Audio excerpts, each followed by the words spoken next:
Welcome. This week we are continuing to consider the great poet Dante Alighieri, writer of La Divina Commedia. In the last session, we spoke about the opening to hell and Dante lost in a dark wood. Along with his muse and poetic guide, Virgil, Dante would have to journey into the depth of hell, through the 9 circles of hell, each representing a sin, in order to find his way to the light and the mountain.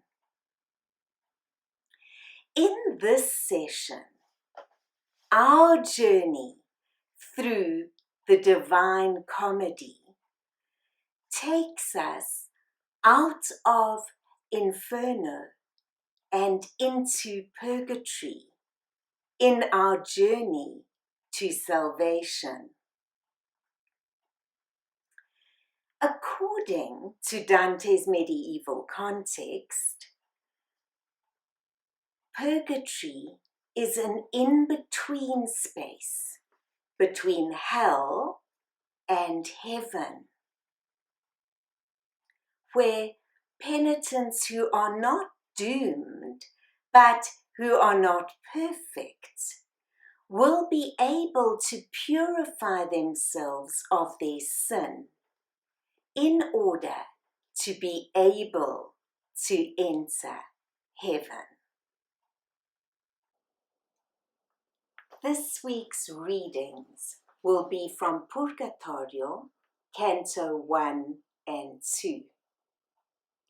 The first reading will be in the original Italian, followed by the English translation. And I'm delighted to be able to welcome Dr. Sonia Fanucchi from Wits University back onto the program to enlighten us further. Percorrer migliori acque, alza le vele, o mai la navicella del mio ingegno, che lascia dietro a sé mar sì crudele, e canterò di quel secondo regno, dove l'umano spirito si purga, e di salire al cielo diventa degno. Ma qui la morte poesie risurga, o sante muse, poiché vostro sono, e qui Calliope alquanto surga, seguitando il mio canto con quel suono, di cui le piche misere sentiro lo colpo tal che disperar perdono. Dolce color di oriental zaffiro, che s'accoglieva nel sereno aspetto del mezzo, puro infino al primo giro. Agli occhi miei ricominciò di letto, tosto che io uscì fuor dall'aura morta, che m'avea contristati gli occhi e il petto. Lo bel pianeto che da amar conforta faceva tutto rider l'oriento, velando i pesci che erano in sua scorta. I mi volsi a man destra e posi mente all'altro polo e vidi 4 stelle non viste mai fuor che alla prima gente. Goder pareva i ciel di lor fiammelle, o settentrional vedovo sito, poiché privato se di mirar quelle. A reading from the Divine Comedy, Purgatory, Canto 1.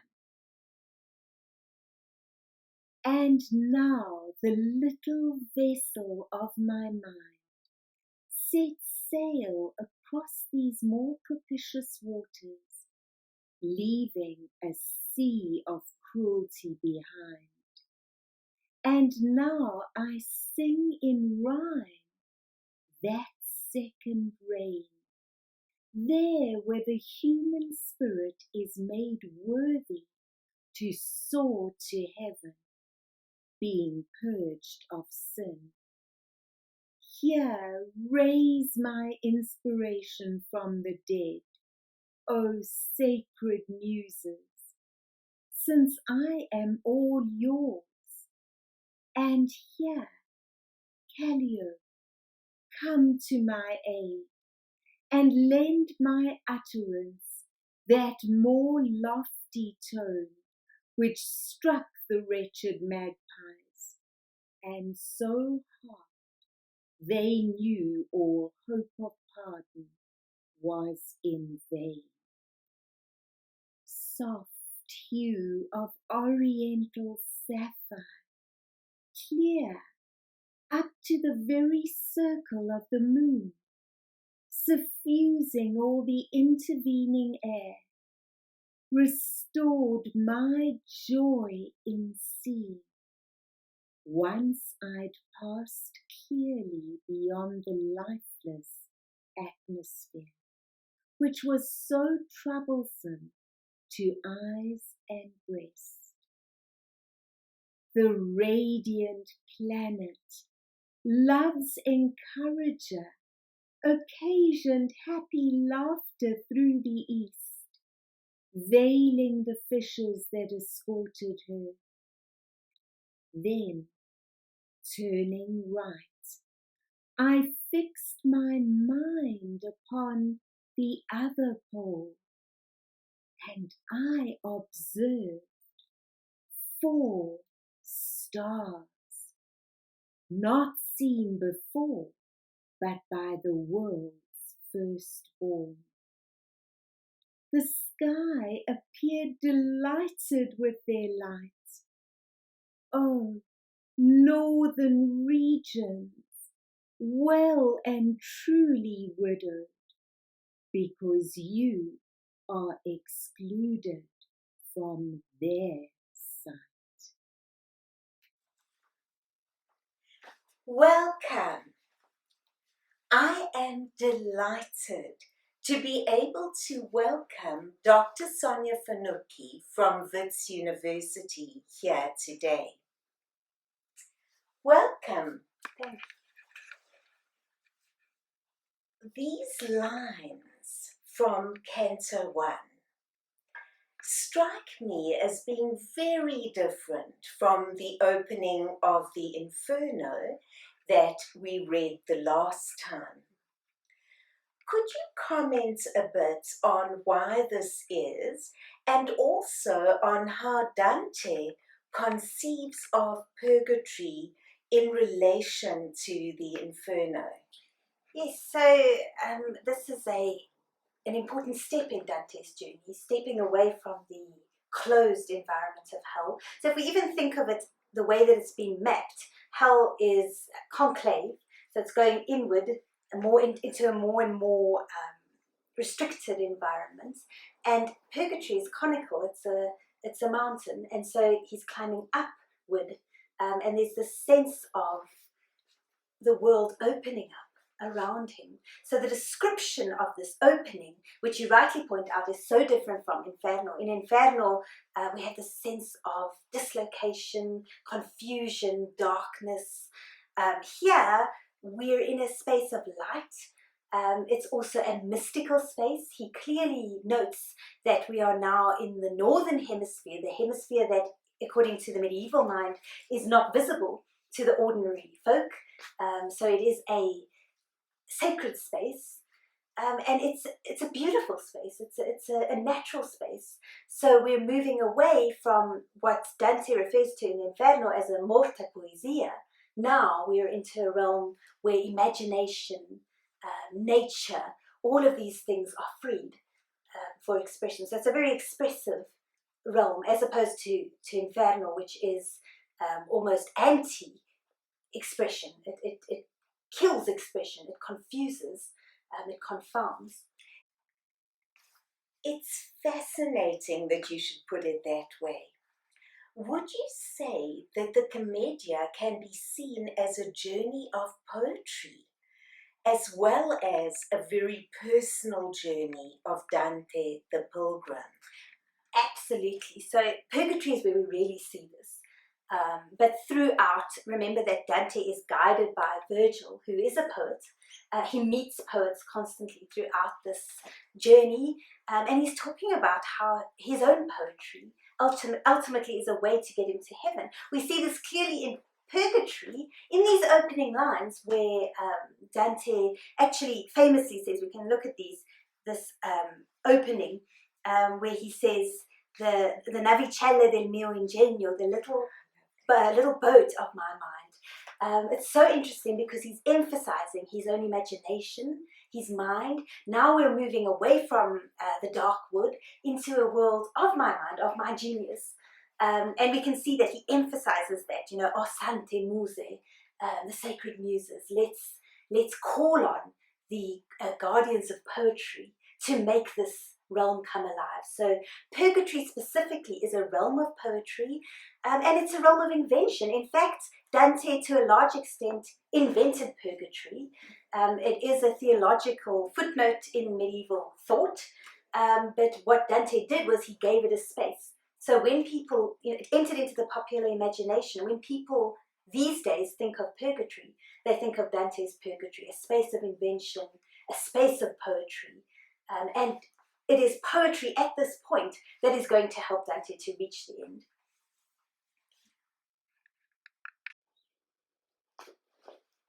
My second reading is from Canto 2, where Dante meets his old friend Casella among the souls waiting to go up the mountain. Casella was a singer from Dante's youth in Florence. Dante asks Casella to sing him a song in memory of their youth. When Casella sings, it is a line from one of Dante's own poems, and all the souls gather around to listen, entranced. At this point, Cato, the guardian of the circle, abruptly interrupts their revelry and urges them to focus on their trip up the mountain.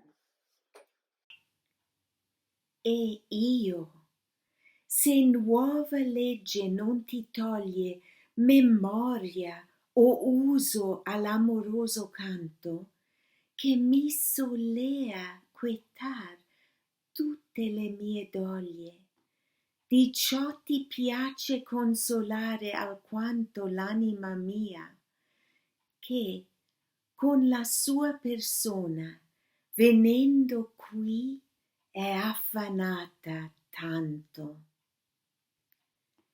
Amor che nella mente mi ragiona, cominciò egli, allor sì dolcemente, che la dolcezza ancor dentro mi suona. Lo mio maestro e io e quella gente che eran con lui parevan sì contenti, come a nessun toccasse altro la mente. Noi eravam tutti fissi e attenti alle sue note. Ed ecco il veglio onesto gridando: «Che è ciò, spiriti lenti? Qual negligenza, qual stare è questo? Correte al monte e spogliarvi lo scoglio, che esser non lascia a voi Dio manifesto».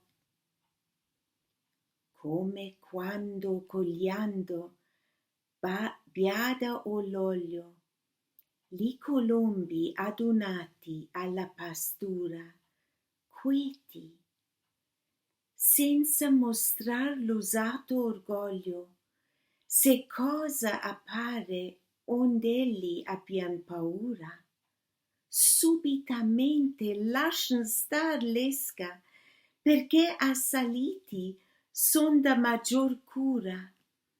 Così vid'io quella masnada fresca lasciar lo canto e fuggir ver la costa, com'uom che va ne sa dove riesca. Né la nostra partita fu men tosta. A reading from the Divine Comedy, Purgatory Canto 2. I answered,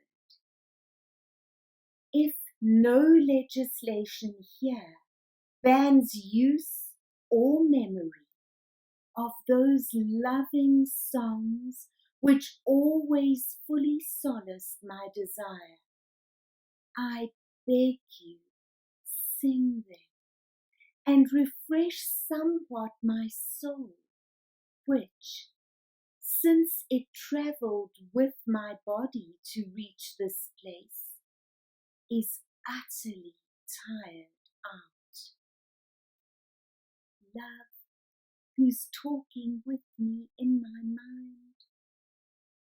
So he began to sing, and sang so sweetly that I still hear the sweetness of that sound. My master then, and I, and all that band around the singer, seemed so well contented as nothing else could ever come to mind. All of us were entranced, intent upon the notes, when, "What is this, you idle spirits?" It was that venerable aged man who cried, "What negligence, and what a waste of time! Run to the mountain, cast the slough, that will not let you see God manifest." As pigeons that have gathered for their feed, and peck and pick up grains of wheat or tares, calmly, with none of their accustomed pride, should something happen to provoke their fear, straightway leave their victuals where they are, being concerned with some much greater care. Just so I saw that group who'd just come there desert the singing for the mountainside, like men who rush away and don't know where. Nor was our own departure with less speed. Canto 2 seems to have such evocative images and even characters.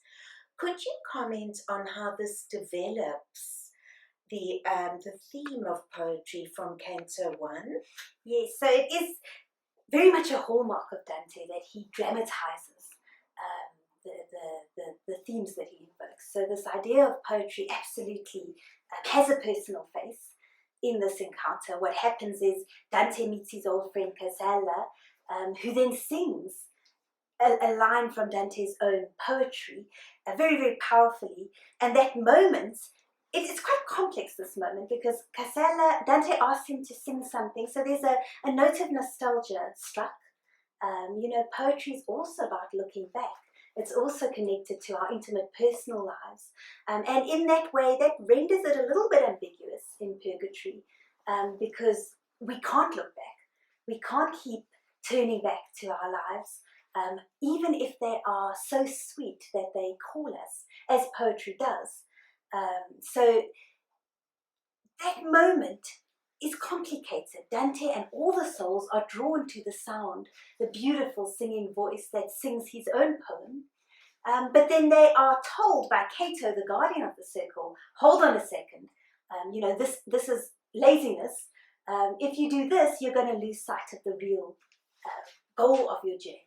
But there's another layer of complication to this, because people could say, well, in that case, is poetry really going to save us? But one needs to read between the lines, because that line that Casella quotes actually comes from Dante's Convivio, which is his great philosophical work. So it's interesting that he chose to mention that, because it seems to imply that it's philosophy, particularly, that might hinder one. One must turn away from philosophy to a new kind of poetic vision. And that's what Dante ultimately champions in this canticle. In the last session, you told us about your forthcoming book. It's called A South African Convivio with Dante. And I believe that this book has now been published. Yes, I'm very excited to say that it has been published in the last 2 days or so, in fact. What's nice about it is it was published by Florence University Press, and it's open source. So whoever wants to read it simply needs to look it up. And you'll find it easily. You'll be able to download the PDF. I think it's the sort of book that would appeal to the general reader of Dante. It collects our student creative responses, so people can engage creatively with the text, and it also includes some commentary on those as well. Well, that's absolutely wonderful. Thanks. We very much look forward to reading this book, and also to welcoming Dr. Fanucchi back for a little glimpse into paradise in the next session. Thank you so much for coming and for giving us these wonderful insights into this universal text. Be sure to click the bell below so that you don't miss the last in our series on the great poet Dante Alighieri, writer of La Divina Commedia.